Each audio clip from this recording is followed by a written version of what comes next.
the beautiful thing about social media is that they're not like cold, they already know what your dog looks like and your boyfriend looks like and what you do on the weekends, and because you're already kind of in that communication. So building that trust is happening already.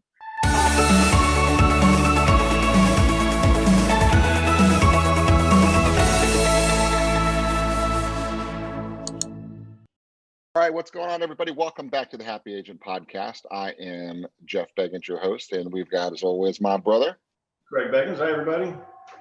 And we've got Mr. Mike Puma sitting with us over there. So hi, Mike. Hey, everyone.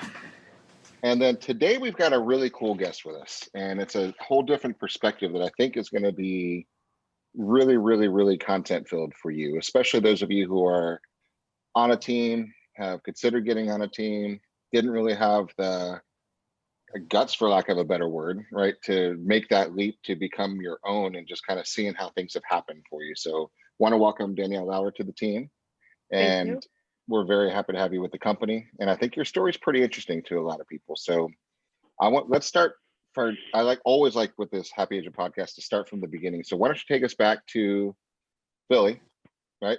Okay. And let's go back to you were in school, you had some visions, you had some dreams, and then somehow you ended up in real estate.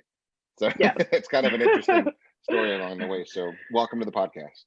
Thank you. I lived in Philly my whole life, and I had actually never been to Florida, and a friend of mine asked if I wanted to come on vacation. So prior to vacation, I was looking into finishing my bachelor's degree in education and psychology. I was working with children with autism, and my plan was to go back to Philly, finish that degree, and get a great government job with great benefits. But when I came to Florida, I just realized I loved it here so much. And I literally moved back like 6 weeks later. So I moved here and I worked on a beach store because it had to be somewhere in walking distance. I sold pretty much everything I had, including my car. So I worked on the beach for probably about a year. It feels like it was 10 years, but it was probably about a year, in the bikini shops in John's Pass and in Madeira Beach. I did that for a little while, and finally left, got into sales. And all right, wait, time out, pause the story for a second, because I think there's some interesting tidbits along the way. So your original plan was safety, security, government job, right? Yes. Yep. So you went from that to having a good time on vacation, selling all of your crap, including your car, moving to the beach to sling bikinis and drinks on the beach, which was probably the least stable, secure thing you've ever done in your life. Yeah, so definitely. That must have been an interesting internal debate. It was, and it wasn't. When I came here on vacation leaving, I was just so sad. And when I got home, I just realized I just want to live on the beach. And the funniest thing is that I made the decision when I was here that I was going to move here. And the people I had met they're like, oh yeah, we'll see you never. And so the decision was kind of made, and then I went home and just really, I was 22 years old, so I stopped going out and I stopped, eating out and things like that. And when I got here, I just will never forget the feeling of freedom and having nothing, and just, it was wonderful. It was really freeing. And it also made me very appreciative of things that I had before and, had to work to get again. See, I love it as the topic of this podcast, the Happy Agent Podcast. That wasn't about money. You weren't saying, you know what, I'm going to go get rich. It was, I'm going to go be happy. Yeah. On there. And what time of the year was this decision made? Well, it was funny. It was in July, and it was literally, I was on vacation. The BP oil still happened, and I moved here 3 weeks later. Okay. I was hoping it wasn't a January or February move. I'm going to leave in the snow. I'm going back to the beach. No, it was summer. Okay, so here you are. Of course, you're one of the tourist girls that says, I love it here, I'll be back. And so, yeah. But you actually committed to it and made it happen. So, so you went, so bikinis, then you decided to get into sales. So what's the progression there? So I went into sales for a little while, like phone sales, and that was not really my niche. So I actually went back into the retail side with bikinis and t-shirts and stuff, but I opened a kiosk business in a shopping mall. So I did that with another person, and we went to Connecticut actually to start it because the winter is just, it's more lucrative, you know, up north for things like t-shirts and hoodies and whatnot. But then I came back here and opened 2 more locations, and I did that for the next, you know, couple years, 3-4 years. And then retail beat me down enough, and year after year, the numbers were going down, and I just was defeated, you know, with retail. And honestly, managing people was really difficult. And yeah, so I had a bad experience with a realtor. I was trying to buy a house at that time, and I had a bad experience, and everything just kind of clashed together. And I thought I could do this, you know, like I could totally do this, and I think I would be pretty good at it. So that was the defining moment. You're like, I could do a bad job and make a lot of money. Yeah, I'm like, if he could do it, I could definitely do it. You know? It's so funny how many people got into this business because of that reason. And they're like, Yeah. this was a terrible experience. They never followed up with me. They never really did anything. And I looked at the closing statement. I saw how much money they made, and that's just wrong. And then Yeah. they thought about what they do, and they saw the opportunities. And you're like, man, I would take care of people way better, because retail and bartending and any type of customer service, I think everybody should have to have that experience, because you learn very quickly. You get paid in direct proportion to how you treat people.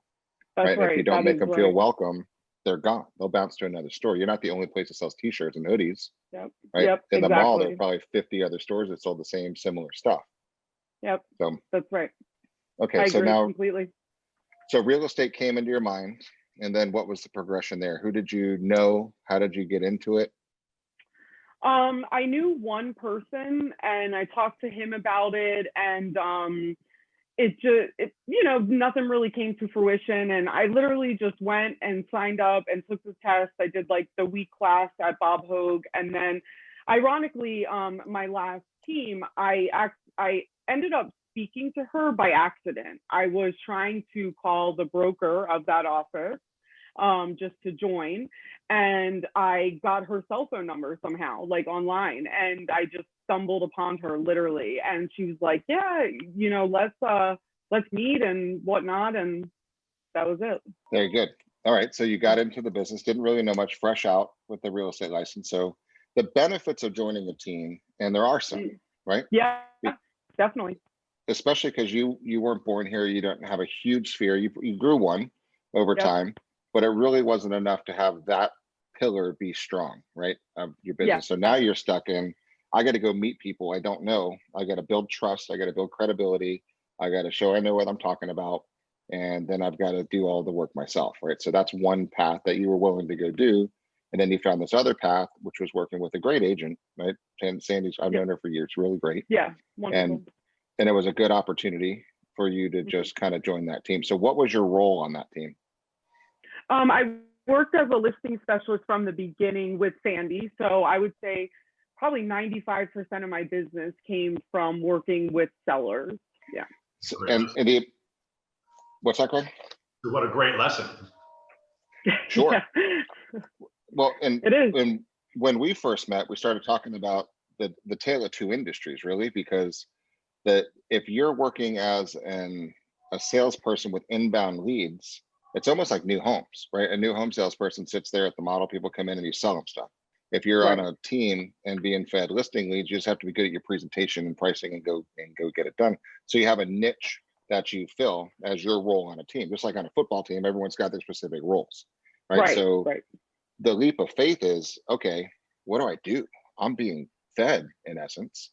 I'm doing well. You're making good money. So where was the disconnect? Where was the drive for something different? Where was that starting?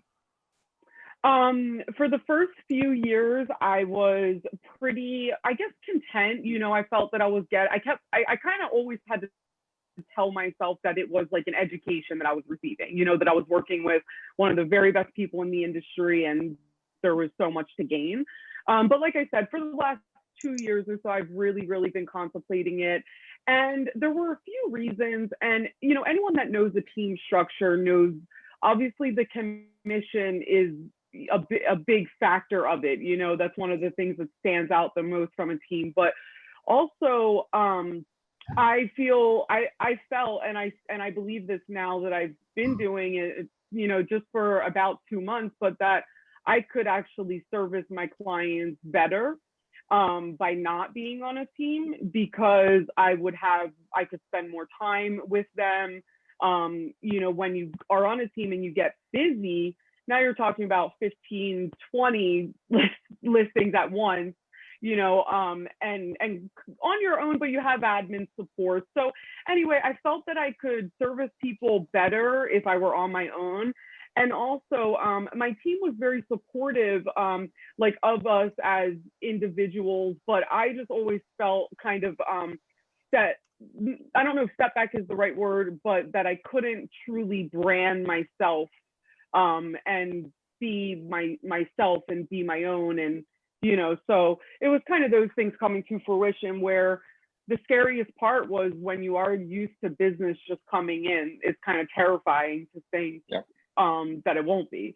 So that was the hardest part. But I didn't realize how much my efforts would pay off quickly.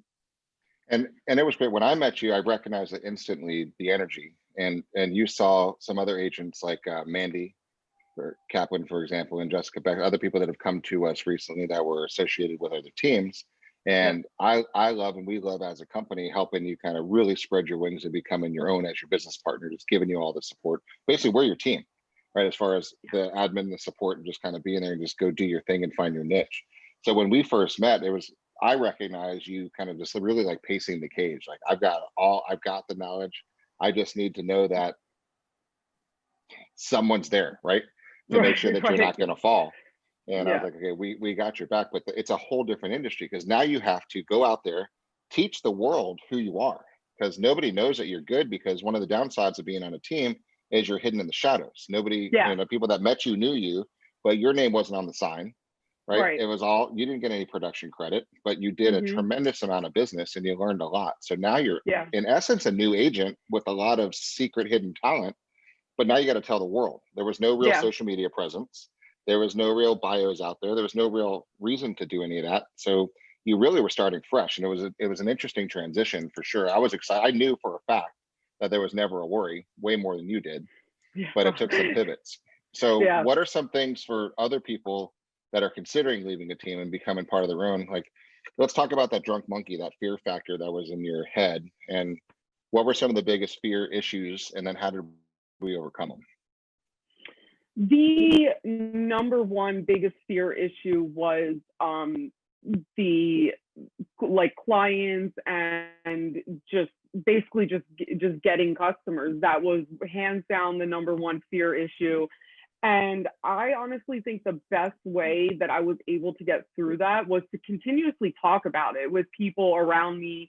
That, like, I have a business coach, so I would talk about it with him constantly, that were supportive of it. And, you know, just kind of coming to that realization, like, okay, I could close one transaction in 3 months and be okay to pay bills and things like, you know, so when you really break it down, even though you're getting all these leads from the team, you really are, you're going to be okay to do a fraction of the volume. You're still going to survive. Right. So that was definitely the hardest part, is just getting. And one thing I will say is the only thing that has been difficult about transitioning is my mindset. None of the admin stuff, none of the lead generation, none of that. It's only like keeping my mind kind of focused and fresh. I love it. That's the whole point. That's the only thing that holds anybody back, is the fear of things that aren't going to really happen. But it's enough to cripple most people. There's a lot of people watching right now that are saying, God, I wish I could, but I just can't. Right. And you were able to push through that. Only a handful of people were able to do that. So you're already winning. And so what's life like now? Like, how did you take on this challenge of saying, okay, now I need to let the world know who I am. So I know we talked a little bit about planning and business planning, different ways to get business. So what did you do? Tell everybody kind of how you told the world you're doing what you're doing, and what are you consistently doing? What steps have you taken to kind of basically you're coming out to the world part of that, hey, I am a badass ninja warrior agent and let me help you. Yeah. I mean, I would say the biggest thing that I have done is social media. And really kind of diving into it the last few months about how social media actually works, and you know, kind of overcoming like needing to cater to everybody and really just kind of zoning into the people that you want to work with, you know. And it seemed so like simple and cliche, and I'm like, that could never work. But then I just saw it happening. And the beautiful thing about social media is that they're not like cold, you know. They already know what your dog looks like and your boyfriend looks like and what you do on the weekends, and you know, because you're already kind of in that communication. So building that trust is happening already. So that is the thing I'm diving the most into, trying to get out of my comfort zone. I hate videos, but I know that that's the thing. And really just not being afraid to invest too. Some, you know, like you had mentioned, the professional photo shoot. I felt beautiful in the photos. They turned out wonderful. They're great for content. The hotel that I took the photos at are sharing them on their page. Like, it's just, and yeah, I had to spend money to do that, you know, but just kind of not being afraid to invest in those things that may not see. It's not like you're buying Zillow leads and you're going to get X, but those things that are all just kind of a piece of it, I guess. And I think what you've done really, really well is you act, right? I mean, you say, okay, I'm going to go do it. And the next thing I know, you're doing it, right? So we have a bunch of different projects going on around here. You just jumped your butt into every one of those projects, turned your video on, did the things. Here I am at Madeira Bay, here I am at Madeira Del Mar, here I'm at the harbor site, here I'm at the Cambria Hotel, I'm over at Sandalwood. So you're showing such a diversity instantly that you have the credibility, and you're relying on kind of the team for that too. But they don't know the difference. You're like, look, this is my company. Here's what we have. Here's what I can do for you. So now your whole following is saying, wow, look how diverse she is. She's in front of a normal house. Now she's in a little rental condo. Now she's in a new construction site. Now she's this. And so you're really teaching the world that you're real estate. It's not just one specific niche. You're just anything real estate related. You need to think about you. Yeah, definitely. So Mike, how cool is it to see action, right? Yeah, I think what I'm going to do, I'm glad this is recorded, because I'm just going to take this little snippet. I'm going to have Jonathan cut this part out. And then anytime an agent complains to me that social doesn't work, I'm literally just going to text this piece of the podcast to them and make them watch it over and over and over again. I think, you know, Jeff nailed it. It's one thing to have an understanding of it. It's one thing to believe it's going to work. And then it's a whole nother thing to actually take the action and actually execute on the strategy. Right. And so that's the difference. And so knowing that she hates it, and she hates it. She did not like doing it. And she's uncomfortable doing it. Right. But being able to step above that and say, you know what, I know it's going to work though. So I'm going to step out of my comfort zone. I'm going to do it. But the only way that happens is that she clearly knows what she wants.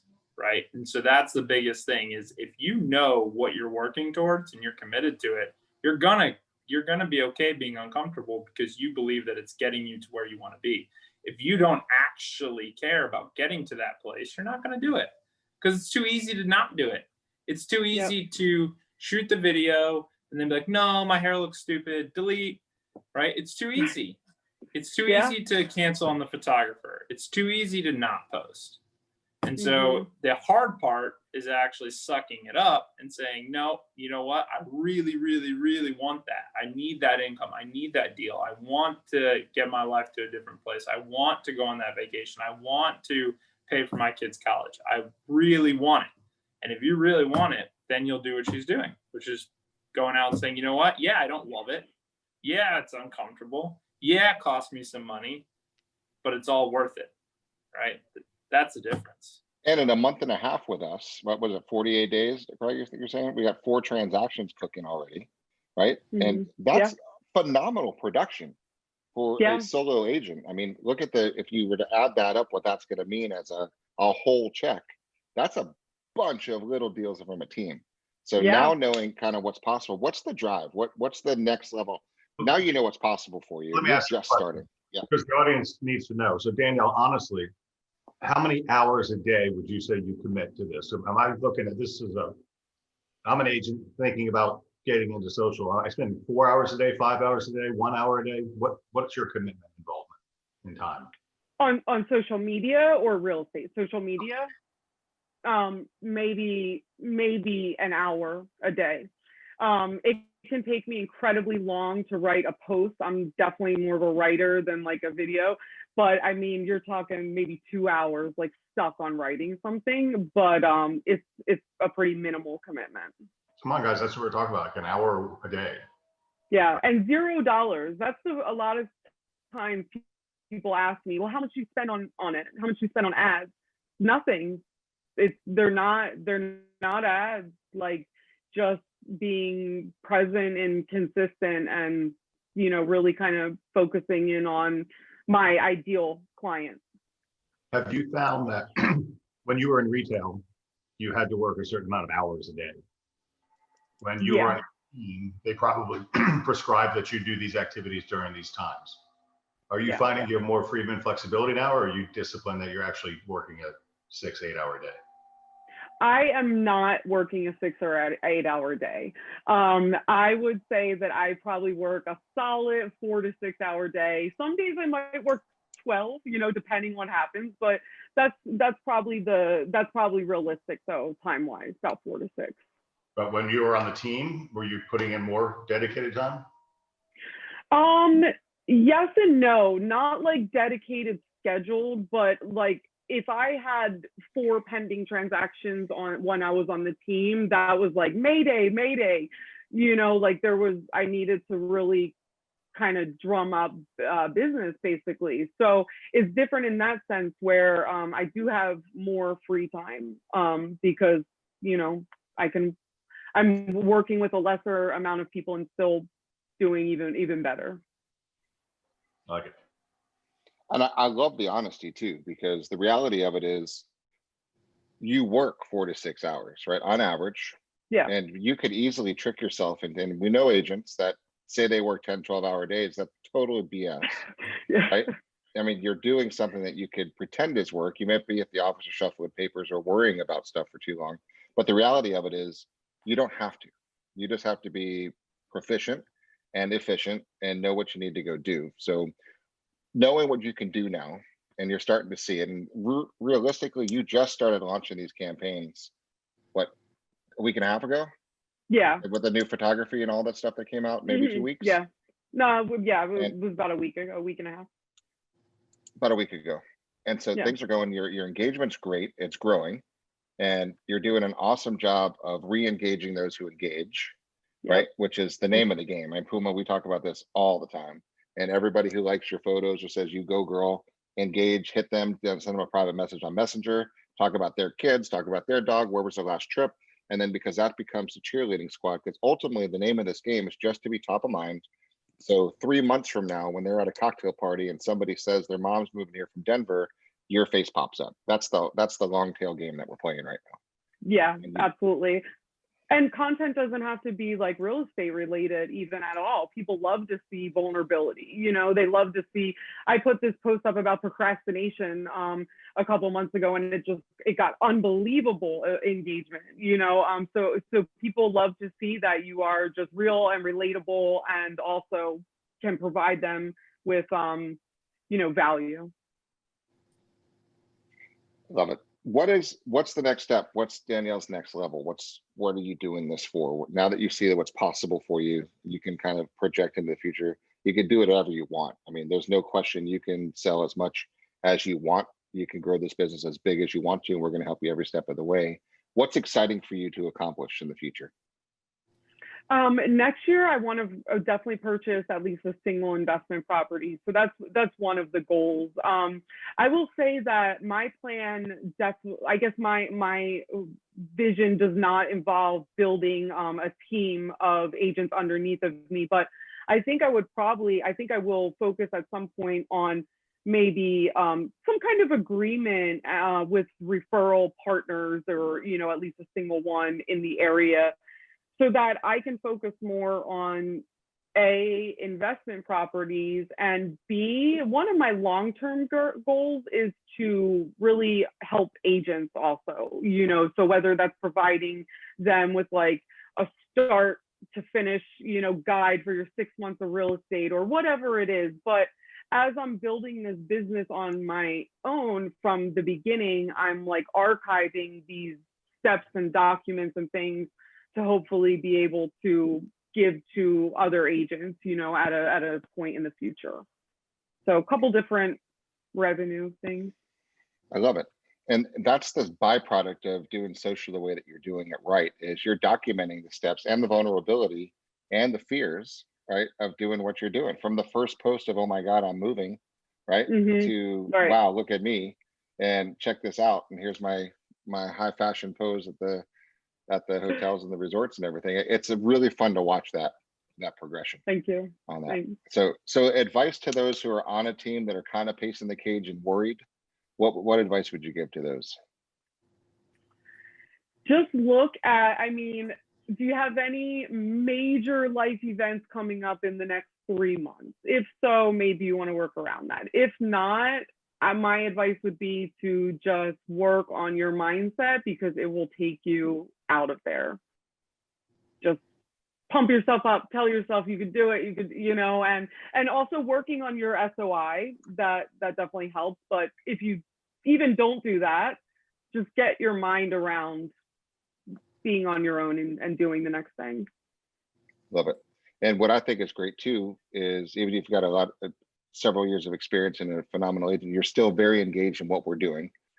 I see you logged into the team huddles, you're into the morning trainings, and you're absorbing information and knowledge, and very coachable, and just trying new things, which I think is the name of the game to get to the next level. Because I think everybody watching realize that in this era that we're in, things are not constant. They're changing, and they're bobbing, weaving left and right. And I'll tell you what, we've been doing this for almost 30 years now, Craig. The company, about 60,000 transactions, bunch of billions of dollars sold. And so there's not much we haven't seen. There's not many markets we haven't seen, and we know what to do in each one of them. So kind of keeping that group, that core tribe together, and learning from each other and sharing from each other, and just kind of knowing what comes next is, I think, keeps us steps ahead of the game, no matter what market we walk into. And we may see some changes coming up in the near future here, but we'll be ready for them, and we'll be ahead of it across the board. So, but I think your story is phenomenal. I think it's very inspirational to many people. And the moment I saw you and felt the energy, I knew that you definitely could spread those wings, and you're going to continue to be an awesome agent. We're very proud to have you on the team here. Thank you.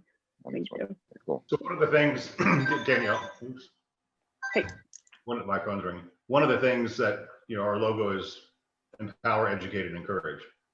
And I just looked up your production, and you've got $31,000 pending to close, and you've been with us for 43 days. So that's put over $20,000 in cash in your pocket, and you did that in 40 days.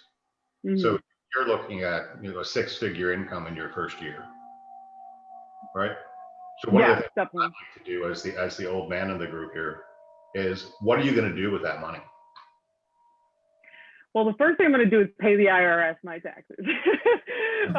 No. So what I'm going to do with that is, the first big purchase is the investment property. So that's going to be one of the things that I focus on the most, is what I need to purchase it, what I need to repair it.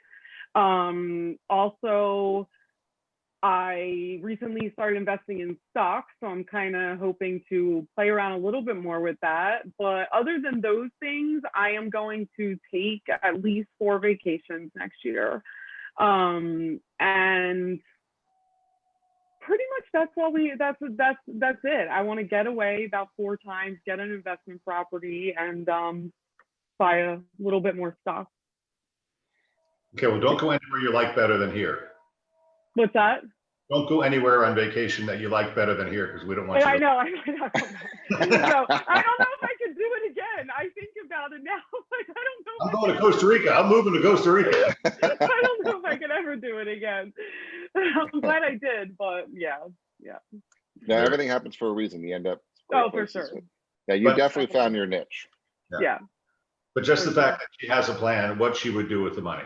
I want an investment property. I want to take some badass trips. And that's going to enable you to actually do that. Because there are some days where you get up and go, shit, I don't want to do this again. But I want the investment property and I want the trips. And get me that. So that's one of our biggest challenges as companies. Find your passion and just go for it. Yeah. And making making six figures, for me, that it's not even an option to make less than that. If I made less than that, it's going to be because like, I don't know, my legs got cut off or something. I don't know. Like, but for me, that's how I do genuinely feel about it, that it's not even like a thought, if, or, it's like, I definitely am going to do that. And then whatever else. Yeah. So that was one of the first things we met about when we were doing our first vision planning, business planning. It's like, I'm going to make 6 figures a year.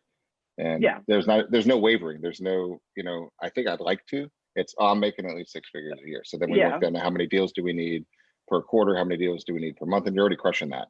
So now you can actually say, what if I just tailored a little bit of my focus to a little higher price point? Now instead of 20,000, it turns into 40,000. Now I could buy a duplex instead of a single family. What if I buy one over on the beach side? And I go over this, and like, wait a second, right. What if I sold a $3 million house and I hit some expireds? Whoa, what would that do? Right. So then we're just going to keep cranking up to that next level quarter by quarter. And as far as you're going. So I love it. I love it. Puma, final thoughts from you? Can we duplicate her? We're trying to find that button there. I'm going to go Google that and see if I can make that happen. Yeah. No, I mean, that's my, I tried for a long time in retail. They're not out there. No, I'm just kidding. My final thoughts are just, I hope this podcast serves as a reminder to all the agents who watch it that it really comes down to having a clear vision of what you want, and then the ability to go execute and get it. And obviously we talk a lot about there's so many ways to do it. This is certainly one of them. But no matter what you're going to do to achieve it, you have to be consistent about it, and you got to really want to do it. And it's going to involve getting out of your comfort zone. So you got to be prepared to do that. Yep. Craig, final thoughts from you? I just want to say I'm honored. I'm honored that you're part of our team now, and our team lets you be independent. I'm really, really impressed that you're taking advantage of the stuff we're doing, because we put a lot of time, effort, and energy into it. So I love it. We're helping you grow, which is our job. And for final thoughts from me, when you watch Danielle and you listen to her, you're going to notice she's positive, she's got great energy, and she loves what she does, right? So she's positive and has great energy and loves what she does because she has something she's working towards.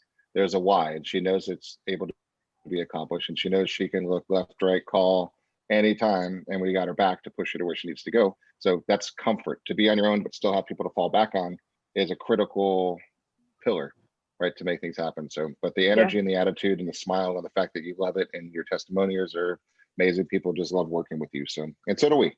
So thank you for your time today. Thanks for being on our podcast, and for everybody watching, hope you enjoyed it, and talk with you soon. Tag one of your friends that needs to watch this too and share that over. Thanks guys. Thanks for watching. I will.